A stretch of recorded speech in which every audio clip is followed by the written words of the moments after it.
जितनी भी मिनिस्ट्री है वो सोशल वेलफेयर की हो, सभी मिनिस्ट्री ने it is mandate of the central government to promote the startups in India. For that purpose, the central government is instructed to all the ministries to allocate such funds. दूसरा, किन startups को ये fund मिलेगा, उनकी कुछ formalities हैं। कुछ formalities को हम यहाँ पे देखने की कोशिश करते हैं कि आपकी ओर से तैयारी क्या क्या होनी चाहिए इसके लिए। उससे पहले एक चीज ये भी जानते कि किस फंड को पता चला कि आपने स्टार्टअप को रजिस्ट्रेशन कर लिया, लेकिन स्टार्टअप रजिस्ट्रेशन करना ही सब कुछ नहीं है। आज majority of the startup got failed due to the non viable idea and its propagation in wrong direction. दोनों बातें हैं, आइडिया अच्छा नहीं है या पोटेंशियल नहीं रखता है, या फिर आइडिया जो ठीक है डायरेक्शन सही नहीं है। Getting a point. Third important concern is again line with the startups कि वो अपनी स्टार्टअप जर्नी अपने दम पे केवल करना चाहते, without completing the government formality and without taking the help from the others also. ये भी बहुत बड़ा रिस्क कैटेगरी में आप अपने आप को डालते हैं। Being startup if you are not going to take help from the others. Reason help जो सपोर्ट और हेल्प मिलते हैं दूसरे पीयर्स से, दूसरे एजेंसी से, दूसरे ऑर्गेनाइजेशन से, वो हेल्प नहीं होता। आप वहाँ से नॉलेज डिसेमिनेट करते हैं, नॉलेज एक्वायर करते हैं, नॉलेज एक्सप्लॉइट करते हैं, नॉलेज को यूज भी करते हैं आपके लिए। इसलिए वो सपोर्ट ये नेटवर्किंग को फ्लरिश करता है, ये सपोर्ट। Getting a point. इसलिए उनसे कनेक्शन बना के ही रखना अनिवार्य होता है। ठीक है, मोटी मोटी बात। अब आते हैं कि हम देखते हैं जरा इसमें स्टेप्स क्या क्या है कि जो गवर्नमेंट की, मान लीजिए आपके पास आइडिया है, आपने उस आइडिया के दम पे एक डिसीजन ये लेना पड़ता है कि आप स्टार्टअप की जर्नी में कब पैर रखें, है ना। तो स्टार्टअप की जर्नी में पैर रखने के लिए बहुत ज़रूरी है कि आपके पास ready to move in the market kind of product या टेक्नोलॉजी तैयार, तब तो आप स्टार्टअप की जर्नी में जाएंगे। अदरवाइज उससे पहले क्या होता है, इंक्यूबेशन स्टेज होता है।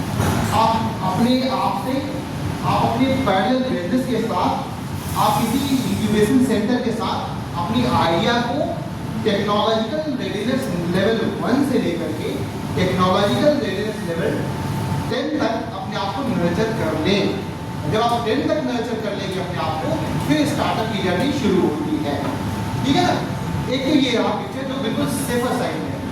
दूसरी जो चैलेंजेस के साथ एसोसिएटेड है वो मैं बता देना चाहता हूँ कि अगर मान लीजिए आप ये अपनी आइडिया को किसी इंक्यूबेशन सेंटर के अंदर नर्चर करते हैं, तो उन इंक्यूबेशन सेंटर की कुछ फॉर्मेलिटीज होती है। वो क्या कहते हैं कि आपकी आइडिया, आपकी पूरी स्टार्टअप जर्नी को 2 पार्ट में तोड़ देते हैं, इंक्यूबेशन स्टेज को 2 पार्ट में तोड़ देते हैं। पहला स्टेज आता है nurturing the idea. Second idea stage आता है कि उस आइडिया से जो प्रोसेस डिजाइन होता है, उस प्रोसेस को बेसिकली प्रोडक्ट या फिर सर्विसेज में तब्दील करना, बदलना। 2 पोर्शन हो जाता है। ठीक है ना। तो ऐसे केस में इंक्यूबेशन सेंटर क्या करते हैं, वो आपके यहाँ भी, हमारे यहाँ भी ऐसे इंक्यूबेशन सेंटर लगभग सारे इंस्टीट्यूशन के अंदर है। ठीक है, आप इधर भी नजर उठाएंगे तो थोड़ी भी अच्छी इंस्टीट्यूशन वहाँ पे व्यवस्थाएं हैं। तो पहले स्टेज में क्या होता है, हम आइडिया को नर्चर करते हैं, वहाँ पे थोड़ा सा छोटा अमाउंट हम देने की कोशिश करते हैं, ताकि आप अपनी आइडिया को टेस्ट करके देखते हैं उसकी वायबिलिटी मार्केट के हिसाब से और टेक्नोलॉजी के हिसाब से और कस्टमर के हिसाब से, कस्टमर डिमांड के हिसाब से कितनी है। ठीक है ना। वहाँ से प्रोसेस डिजाइन कर लेते हैं। आपको एक होता है ना थोड़ी सी लर्न आइडिया, जो आइडिया होता है उसको वर्किंग मॉडल बना के देख लेते हैं, ये काम कर रहा है कि नहीं कर रहा है, जिस प्रोडक्ट को जिस सर्विसेज को डिजाइन करना चाहते हो बन गया कि नहीं बन गया। जब वहाँ तक का काम हो जाता है तो फिर वो इंक्यूबेशन सेंटर कहती है कि आप एक लीगल एंटिटी की तरह आइए हमारे पास। क्या बोलते हैं वो, लीगल एंटिटी की तरह आइए। अगर लीगल एंटिटी आप नहीं है तो आगे की फंडिंग कोई नहीं देगा, और लीगल एंटिटी आपकी अगर नहीं है तो आपकी आइडेंटिटी मार्केट में नहीं बनेगी। ठीक है ना। वो इंक्यूबेशन सेंटर व्यक्ति विशेष को नर्चर नहीं करता, ध्यान रखिएगा। वो व्यक्ति विशेष को नर्चर नहीं करता, वो किसको नर्चर करता है, एक आइडिया को नर्चर करता है जो बाद में स्टार्टअप बने। स्टार्टअप व्यक्ति विशेष नहीं हो सकता, बात समझ में। और स्टार्टअप एक लीगल एंटिटी होती है। ठीक है सर। उसी लीगलिटी की हम बात यहाँ पे करेंगे, बात समझ में आ रही है।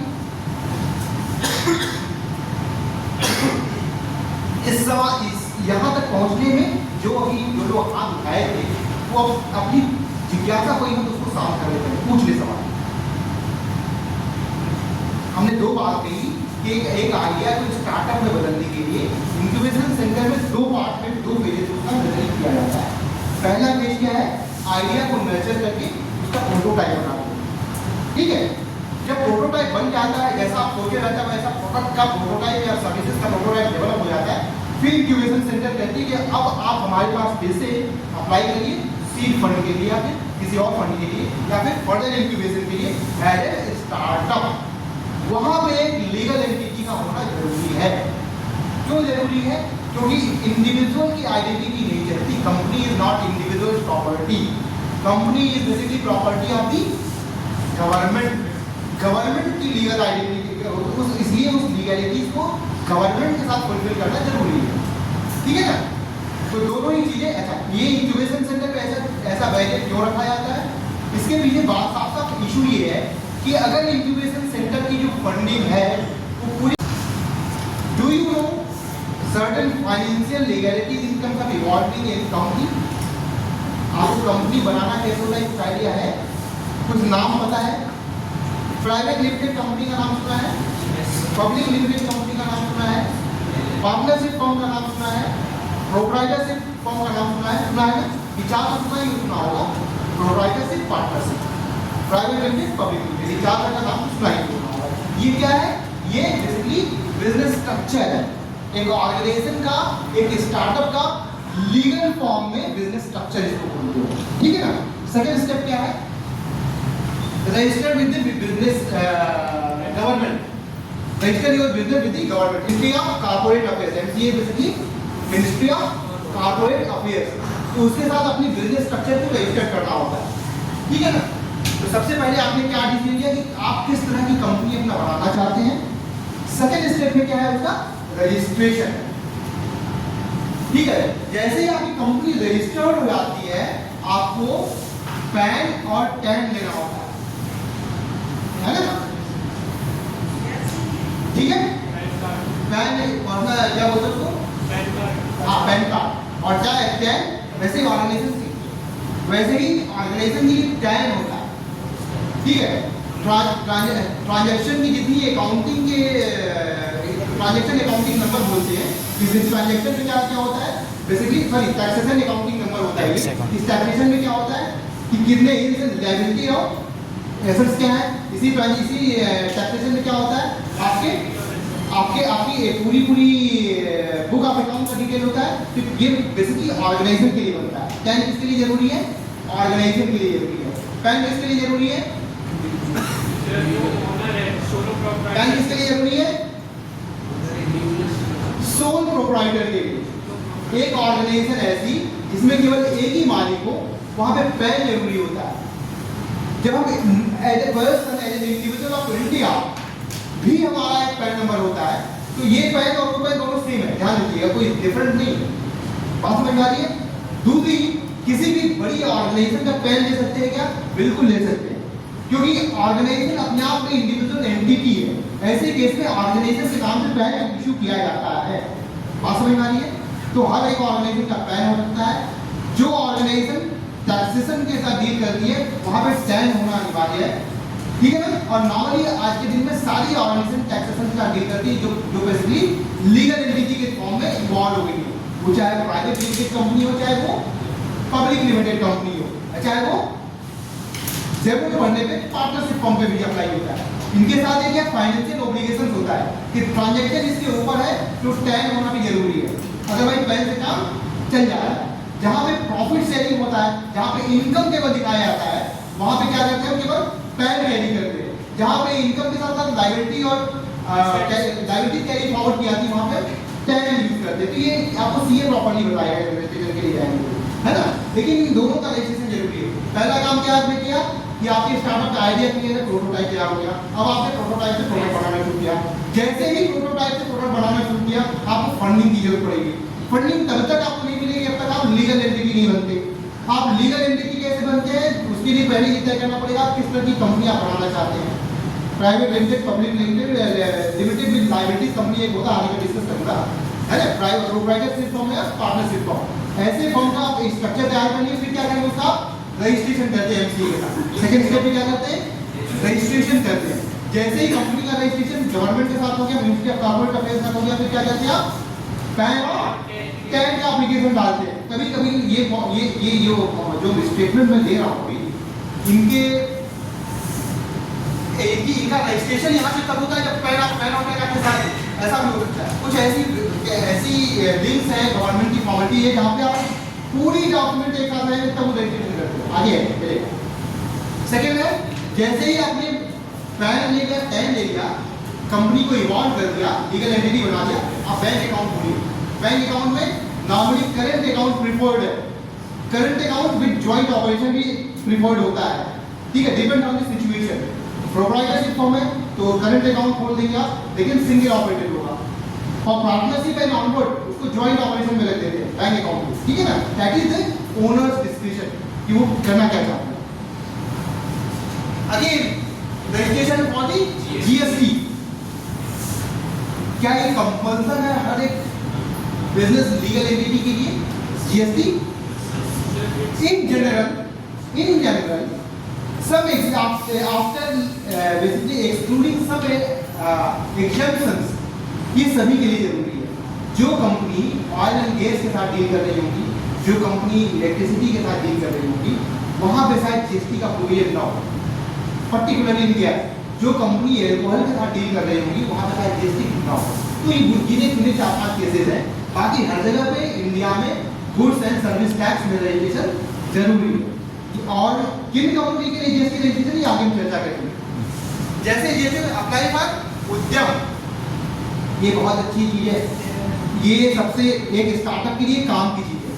अभी ये इसके ऊपर उद्यम के पहले की फॉर्मेलिटी सभी कंपनी के लिए कंपल्सन है, लेकिन स्टार्टअप के लिए सभी ऊपर जितने फॉर्मेलिटी सभी कंपनी का उसमें स्टार्टअप भी आता है, ठीक है। लेकिन उद्यम जो है that is only dedicated for the startup.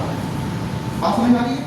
इसका एडवांटेज क्या है कि आप एमएसएमई के उद्यम साइट में जब रजिस्ट्रेशन कर लेते हैं तो आपको subsidies, government schemes, government levy, government facilities, tax benefit, tax exemption, है ना, infrastructure facility, export import licence, green tribunal clearance, आपके अदर जो लीगल बिजनेस ओरिएंटेड सर्टिफिकेट्स की जरूरत है वो उद्यम रजिस्ट्रेशन से आपको उसमें सहारा मिलता है।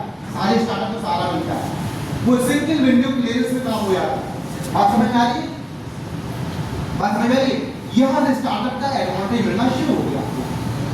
Second, now being startup you have registered with the उद्यम, नाउ मूव अहेड। क्या चाहिए?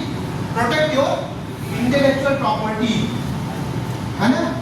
कहाँ पे भी पहुंचे, आपने एक आइडिया नर्चर किया, उसका प्रोटोटाइप बनाया, प्रोटोटाइप में आपको कंसेप्ट क्लियर हो गया जो पेटेंटेबल मटेरियल हो सकता है ना। अब ये पेटेंट किसके नाम से लेंगे आप? कैसे? अभी तो कंपनी बनी नहीं है, इसलिए कंपनी बनाना जरूरी है। आपको बात समझ में आ रही है? काम की चीज है यहाँ पे।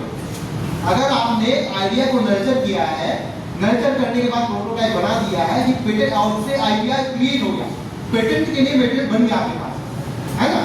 अब आपको आइडिया फाइल करना, आपको क्या करना चाहिए? कंपनी बना के कंपनी के नाम फाइल करना चाहिए या फिर आपको अपने नाम पे फाइल करना चाहिए? सिचुएशन समझ लीजिए। अगर गवर्नमेंट की नजर में आप अलग हैं, कंपनी अलग है, वो कंपनी मान लीजिए एबीसी प्राइवेट लिमिटेड नाम से पर्सन विनय ने कंपनी रजिस्टर करी। विनय ने अपनी आइडिया नर्चर करके उसका आइडिया जनरेट कर दिया, विनय ने इंटेलेक्चुअल प्रॉपर्टी फाइल कर दी अपने नाम से। अब इसके बाद विनय ने कंपनी एबीसी प्राइवेट लिमिटेड बनाया, ठीक है ना। अब कंपनी एबीसी प्राइवेट लिमिटेड जो विनय की प्रॉपर्टी आइडिया है वो कंपनी एबीसी की प्रॉपर्टी होगी क्या? होगी क्या? नहीं होगी। अब क्या करना पड़ेगा? अब कंपनी या तो अपनी आइडिया को अपनी कंपनी एबीसी को बेचे, या फिर उसको टेक्नोलॉजी ट्रांसफर करे, या फिर इसको इस तरह से एग्रीमेंट करें कि रॉयल्टी विनय को मिलती रहे, कंपनी उसको यूज करती रहे। बात समझ आ रही है? तो ये आपके विवेक के ऊपर निर्भर करता है कि आप किससे एडवांटेज लेना चाहते हैं। आप आइडिया को बेच के पैसा कमाना चाहते हैं या कंपनी के नाम आइडिया फाइल करके पैसा कमाना चाहते हैं? बात समझ आ रही है? बात समझ में आ रही है? ये एकदम absolutely discretion of the owners है कि इसका आइडिया डिसीजन क्या ले, लेकिन अगर उस आईपीआर को डायरेक्टली बिजनेस के फॉर्म में कन्वर्ट करना है, जिसका एप्लीकेशन आप खुद करना चाहते हैं, तो बेहतर होगा आप पहले आईपीआर जनरेट कर लें, कंपनी फॉर्म कर ले, कंपनी को एक लीगल एंटिटी बना ले, फिर उस कंपनी के नाम से उस आईपीआर को सबमिट करें, ताकि that will be there with the company. अच्छी चीज क्या है कि इंडिविजुअल लेवल यहाँ पे दूसरी कॉम्प्लिकेसी क्या आती है, आईपीआर को क्रिएट करना, पेटेंट फाइल करना तक तो ठीक है, समस्या कब खड़ी होती है जब उस आईपीआर का कोई मार्केट में ब्रीच कर रहा है, कौन लड़ेगा उससे? मान लीजिए कि पेटेंट आपने फाइल किया कंपनी के नाम से नहीं, और आपके पेटेंट को वो आईपीआर आपकी कंपनी के नाम से नहीं है, आपके नाम से, ठीक है ना। अब उस आईपीआर को किसी मार्केट में कोई दूसरा व्यक्ति ब्रीच कर रहा है, उससे केस कौन लड़ेगा? कंपनी लड़ेगी कि आप लड़ेंगे? जिसके नाम से आईपीआर होगा वो लड़ेगा, ठीक है ना। तो ऐसी सिचुएशन में आप तो इंडिया के लिए सिटीजन हैं, जिसके नाम से आईपीआर, अगर आईपीआर आपके नाम से फाइल है, ब्रीचिंग हो गई बाजार में, तो आपको ही केस करना पड़ेगा, कंपनी का 1 रुपए नहीं ले सकते। लेकिन अगर वो कंपनी के नाम से है तो कंपनी का पूरा एसेट बेच के आप उसको केस लड़ सकते हैं, ठीक है ना। ये डिसीजन आपको लेना होता है, ठीक है। बात समझ में आ गई यहाँ पे complicacy. Then draft the legal agreement, बड़ी इंटरेस्टिंग अक्सर स्टार्टअप यहाँ पे फेल होते हैं, ध्यान रखिएगा मेरी बात को। पीछे most of the startups got failed due to the disputes, interpersonal conflicts। ये दोनों बातें बड़ी इंटरेस्टिंग है ना। इंटरपर्सनल कन्फ्लिक्ट एंड डिस्प्यूट की वजह से ये स्टार्टअप बहुत सारे फेल होते हैं। शुरू में इंथुसियास्टिक के लिए आदमी ग्रो करता है, लेकिन जब कंपनी जैसे ग्रो फ्लरिश करने लगती है, स्टार्टअप फ्लरिश करने शुरू करता है, तब जब पैसा आना शुरू होता है तब डिस्प्यूट शुरू होता है, इल इंटेंशन लोगों की निकल के सामने आती है। तो कंपनी को सक्सेसफुल बनाने के लिए बहुत जरूरी है कि उस इल इंटेंशन जैसी चीज कोई कंपनी का हावी ना हो किसी। इसके लिए क्या जरूरी है? Legal agreement. किसके किसके बीच? पार्टनर्स के बीच, फाउंडर्स के बीच, एम्प्लॉइज के साथ, कॉन्ट्रैक्चुअल वर्कर के साथ, कंसल्टेंट के साथ, वेंडर के साथ, जो भी हो, जो लोग भी उस कंपनी में इन्वॉल्व होने वाले स्टेक होल्डर्स हैं, उन सब के साथ एक लीगल एग्रीमेंट फॉर्मेलिटी पूरी करनी जरूरी है, ठीक है। नॉन डिस्क्लोजर एग्रीमेंट बड़ी इंटरेस्टिंग है। नॉन डिस्क्लोजर मैं कवर करूंगा आगे। नॉन डिस्क्लोजर एग्रीमेंट ऐसा होता है कि आपकी कंपनी में, चूंकि आपकी कंपनी इनोवेशन बेस्ड है, बहुत सारे इंटेलेक्चुअल प्रॉपर्टी जनरेट होते हैं। आप आज ओनर में आपने जनरेट किया, अगर 4 एम्प्लॉय रखेगा, एम्प्लॉय ने ब्रीच कर दिया, बेच दिया किसी को, आपकी थॉट्स को, फिर क्या करेंगे आप? क्या करेंगे आप? 2 तरीके हैं, दोनों तरीकों के एक साथ इस्तेमाल करने की जरूरत पड़ेगी। पहले तो आप आईपीआर फाइल करके उसको प्रोटेक्ट कर लीजिए, दूसरा तो एम्प्लॉय के साथ नॉन डिस्क्लोजर एग्रीमेंट करिए। उसके पेनाल्टी और रिवॉर्ड दोनों क्लॉज में डालना पड़ता है कि एम्प्लॉय मोटिवेट होकर आपका ही बना रहे हैं। गेटिंग बात, गेटिंग द पॉइंट। यहाँ पे draft of the legal agreement. Next है गेट सेक्टर स्पेसिफिक सर्टिफिकेशंस। मान लीजिए आपका फूड सेक्टर में काम कर रहे हैं आप, तो बताइए क्या चाहिए। आप सेमीकंडक्टर सेक्टर में काम कर रहे हैं तो किसी और का चाहिए। आप एनर्जी सेक्टर में काम कर रहे हैं तो किसी और का सर्टिफिकेट चाहिए। आप माइनिंग में काम कर रहे हैं तो ग्रीन ट्रिब्यूनल है किसी और का चाहिए। यही बात है। तो जिस डोमेन की आपकी स्टार्टअप है, उस डोमेन के बिजनेस स्पेसिफिक सर्टिफिकेट की जरूरत पड़ती है। Then you have to apply separate. तो ये लास्ट वाला पॉइंट है, वो केस टू केस वैरी करता है कि किस डोमेन में आप काम कर रहे हैं और किस सर्टिफिकेट की जरूरत है। अगेन जस्ट टू रिमाइंड, वहां से लास्ट पॉइंट फिर से मैं यहाँ कंटिन्यू कर दिया ताकि आपको पता रहे। इसके बाद ensure company act compliances, that is again very interesting and very important thing. आपने लीगल रजिस्ट्रेशन करा लिया है ना, आपने कंपनी को प्राइवेट लिमिटेड बना दिया या private limited with liabilities company बना ली। उसके बाद क्या इस पे काम करना है, उनकी फॉर्मेलिटी